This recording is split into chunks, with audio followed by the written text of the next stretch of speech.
A'udzubillahi minasyaitonirrajim. Bismillahirrahmanirrahim. Assalamualaikum warahmatullahi wabarakatuh.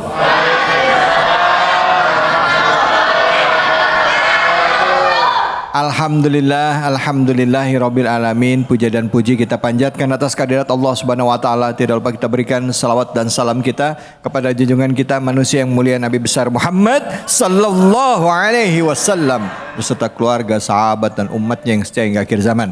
Hari ini kita kembali bersilaturahim dalam program kesayangan kita yang selalu hadir setiap akhir pekan, setiap hari Sabtu dan Ahad, yaitu Cahaya Hati Indonesia. Satu kenikmatan bagi kami semua untuk bisa selalu hadir ya, menyajikan tayangan ini dengan ilmu yang tentunya dibagikan oleh guru-guru kita.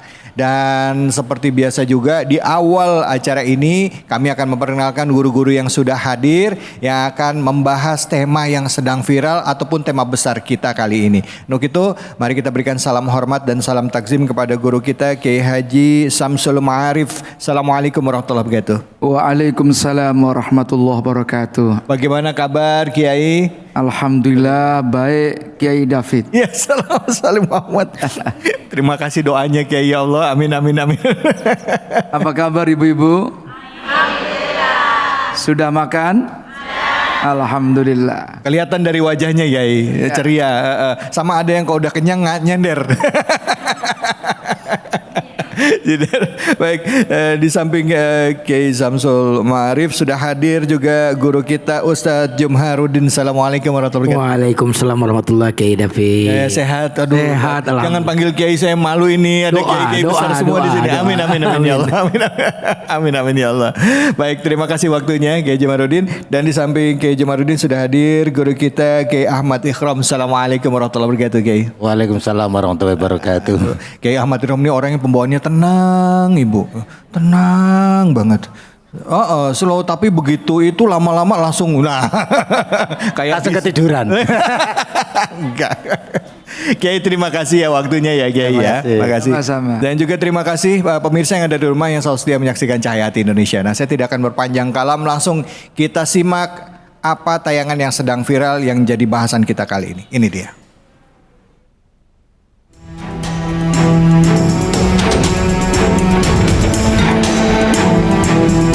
Lebih dari 100 polisi mencari potongan tubuh Ebi Choi di tempat pembuangan sampah akhir di Takuling, sekitar 15 menit dari Pulau Utama Cina.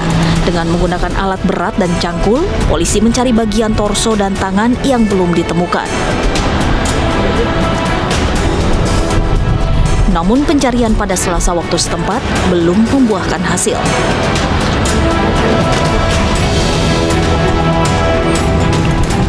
Ebi Choi, model dan influencer yang memiliki lebih dari 100.000 pengikut di Instagram, dilaporkan hilang pada 21 Februari. Unggahan terakhir Ebi tercatat pada 19 Februari. Mantan suami, kakak ipar, dan mertua Ebi Choi telah ditangkap. Mantan suami, ayah mertua, dan kakak ipar diduga ikut melakukan pembunuhan, sementara mantan ibu mertua diduga melakukan perintangan penyidikan. Ebi memiliki sengketa keuangan dengan mantan suami dan keluarga yang melibatkan properti senilai lebih dari 10 juta dolar Hong Kong. Ebi berencana menjual apartemen mewahnya yang dibeli atas nama mantan ayah mertuanya. Apartemen mewah ini ditinggali mantan suami dan mertuanya. Ebi disebut telah berjanji memindahkan mantan suami dan keluarganya ke tempat lain, namun keputusannya memicu debat sengit. Ya Allah, ini dia nih, gara-gara harta bisa bunuh-bunuhan ya. Gara-gara suami bisa terjadi pembunuhan. Gara-gara istri bisa terjadi pembunuhan. Gara-gara anak bisa terjadi pembunuhan. Ini nafsnya yang ada di depan. Gimana kita menyikapi ini? Ini mungkin terjadinya nggak di negara kita ya, di luar negeri. Tapi kita coba ambil hikmahnya apa ini? Ya silakan Yai Fadhal. Assalamualaikum warahmatullahi wabarakatuh. Bapak Ibu semua yang kami hormati, ada fenomena dari cerita tadi. Pertama, pada dasarnya kita sebagai anggota keluarga itu harus memperlakukan secara baik, terutama kepada istri, wa ashiruhunna bil ma'ruf, pergaulilah mereka ya bil ma'ruf, dengan cara yang baik. Kalau punya duit jangan pelit. Nih mau kemana? Ke Tanah Abang, nggak usah banyak-banyak, 25 juta aja ya. Mau nggak Bu? Maunya Kenceng banget. tidak hanya kepada istri tetapi kepada keluarganya istri, termasuk mertua. Bahkan dalam tinjauan fiqhul usrah, fikih keluarga, ada 3 hal yang menyebabkan orang itu menjadi mahram, orang yang haram untuk menikah. Nikah, ya. Jadi bukan muhrim, mahram atau al-muharramat, perempuan-perempuan yang haram dinikahi. Pertama karena faktor nasab, ibu, adik kandung, Ya. itu mahram. Yang nomor 2 karena rodho'ah, karena satu susuan. Yang nomor 3 adalah faktor musoharoh, karena mertua. Jadi mertua itu menjadi mahram mu'abbad. Jadi ada mahram yang sifatnya mu'abbad, ada yang mu'akkad. Mu'abbad itu termasuk adalah ibu mertua. Ya. Walaupun sudah cerai, itu tetap ibu mertua kita. Nggak boleh menikah dengan bekas mertua.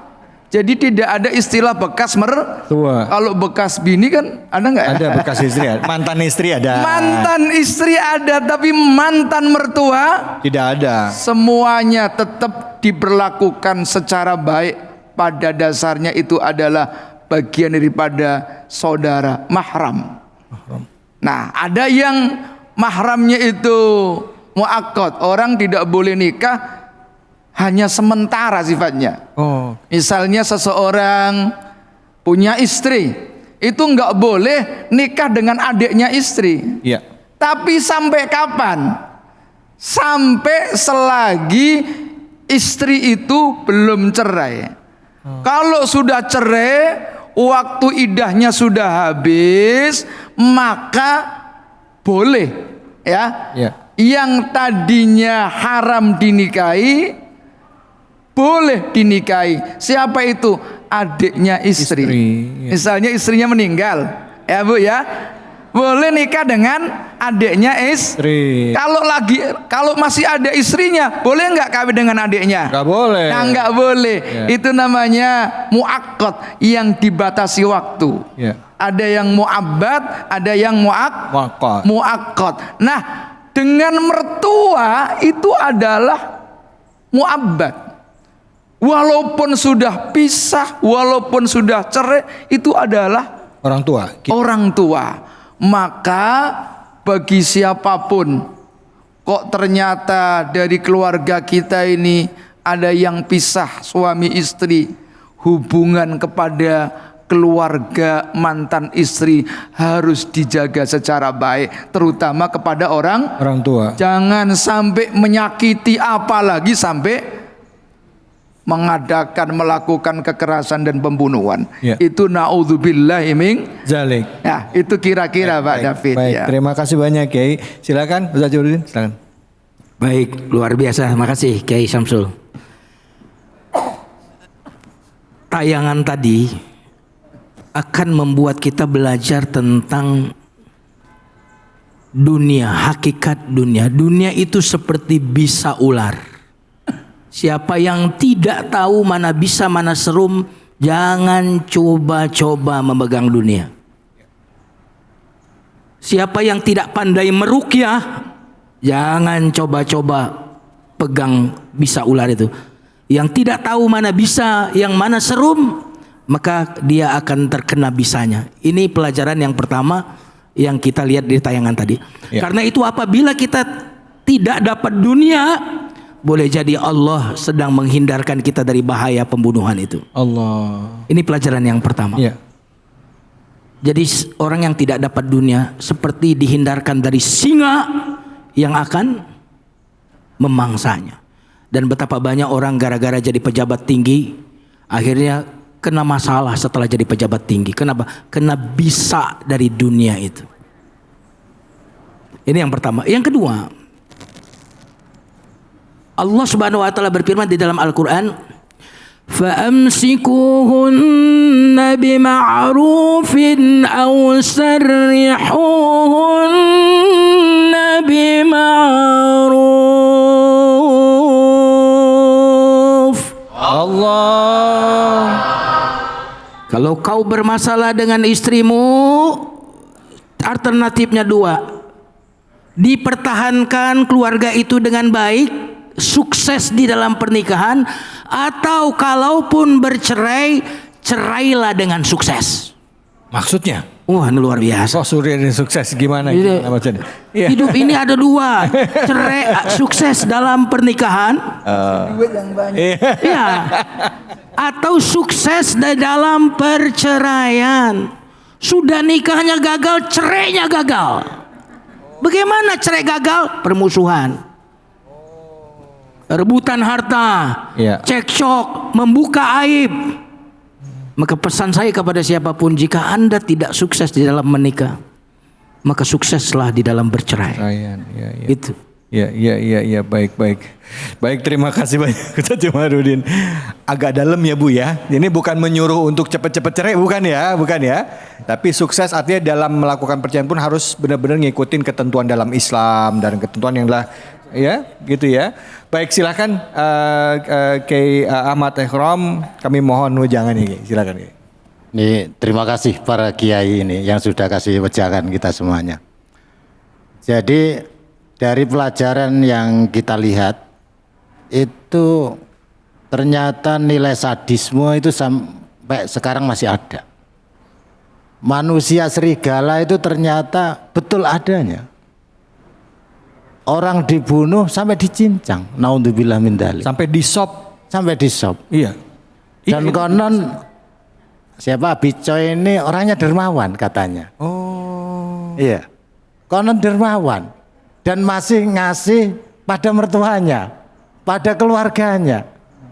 Nah, ini ada nilai bahwa yang pertama, yang anggapan bahwa orang yang gila harta, gila uang, mata duitan, selama ini kan yang dianggap hanya orang kaya. Iya. Tapi dari video ini ternyata yang mata duitan juga ada dari keluarga yang kurang mampu. Makanya ada hubbud dunya ra'su kullal khati'ah. Jadi orang cinta mati kepada harta adalah biang persoalan katanya.